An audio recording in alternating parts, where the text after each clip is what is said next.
Sony sponsorship on the windshield of the cars tonight has been replaced by the name of one of their Comcast, and an exclamation point put on that is it's easy to make mistakes here. It's easy to make mistakes because the pit road speed is so slow, and you can actually get up to speed in first gear before you even grab second gear, and you'll be over your speed before you even know it. Front row, those Joe Gibbs Toyotas, Harrison Burton, Brandon Jones. Running low here, 22, slides up a little bit, gives him some room, 10 throttles up through the middle.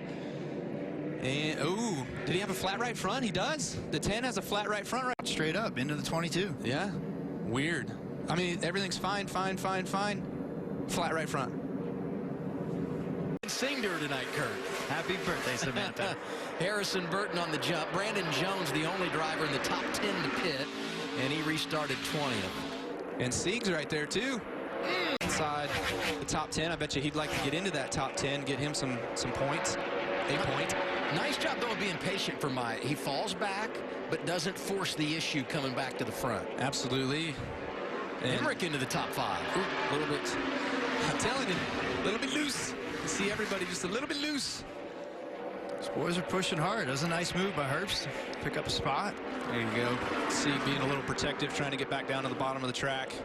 See, he messed up his entry a little bit to try to get back to the bottom, and really was slow in the center of the corner and didn't get a very good exit. And Brandon Jones is right on him, ready to take a spot. What do you have on Riley Herbst, Regan? Well, you see the 18 car Riley Herbst running just ahead of his teammate Brandon. Circumstance for Regan, and we'll get down to him in just a second. Pit stops underway on the back straightaway. Justin Haley is in. Same for Ryan Sieg. Both those drivers spent a good portion of the third and charging before the caution came out. Yeah. He still doesn't know who talked to him. Sieg doing a good job here. Stays in the spray. Gets a good exit off the corner there. Chase Briscoe trying to rally behind them. He's 7th. And the 51 of Jeremy Clements hanging strong. Fuel only on his pit stop at the end of stage 1. Interesting. Ooh. Sieg slipped out right there. Briscoe ready to attack all over him. Thinking about 3 wide. Not yet ready for it. Surprised these guys. Noah's hanging strong here on the outside. He's wanting to get clear. He's got some good exit speed. He's clear now. Oh, slid up a little bit. Couldn't quite get back down to the bottom because he had so much speed from the top side. That's right. Yeah, you try to get on the brakes and slow yourself down to get back down to the bottom, and you're oversped. It just the braking, the downforce, whatever, it just will not give you the grip that you need to get down. We felt some of that yesterday. Yeah, these boys are wheeling it right now. To pull away a little bit, and even though he's off sequence a little bit, I still think he's going to be just fine out there as the leader.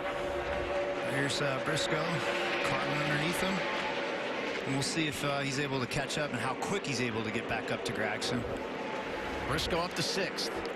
Some takers, a couple guys back there. Looks like Sieg maybe being one of them, yeah. And then Jeremy Clements. Maybe these guys are looking to take their tires now and kind of jump it at the brake. Definitely looking for some adjustments there on the Sieg machine.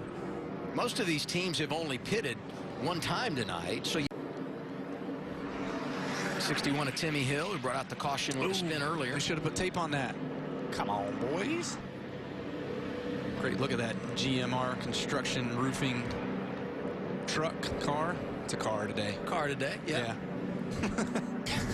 It's been such a mention. The old Bristol right now is showing through with the bottom being preferred. Keep in mind that 39 peeking in there in the 13th position. Ryan Sieg, he made that pit stop at lap 145, so he's on fresher tires with 12 to go on the stage.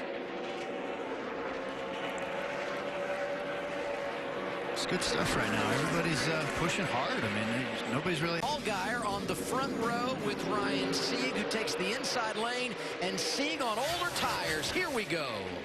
It's going to be interesting what Noah Gragson does as far as how patient he's going to be with Sieg. He's got to get by him pretty quick and hold off Brandon Jones from the backside.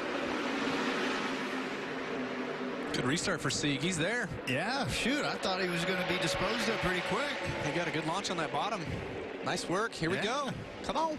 A difference of 30 laps between the sets of tires. Allgaier pitted at lap 175. 145 for Sieg. Look out. He threw it into 3.